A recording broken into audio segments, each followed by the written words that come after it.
একজন মুসলিম হিসেবে আপনার এই প্রশ্নগুলির উত্তর জানা উচিত। দেখি আপনি কতটি প্রশ্নের উত্তর দিতে পারেন। ১. আল্লাহর ৯৯টি নামের মধ্যে আল ওয়াহিদের অর্থ কী? এ একমাত্র, বি আল্লাহ, সি সবার সর্বশক্তিমান।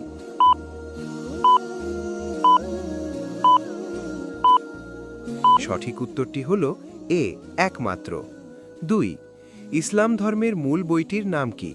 হাদিস, তাফসির, কুরআন।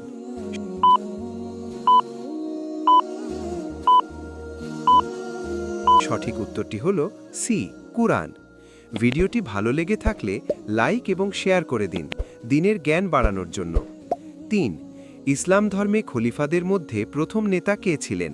উমর রাজিয়াল্লাহু, আবু বকর রাজিয়াল্লাহু, উসমান রাজিয়াল্লাহু, আলী রাজিয়াল্লাহু।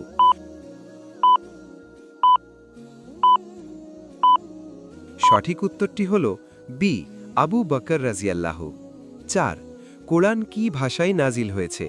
আরবি, হিব্রু, ফার্সি।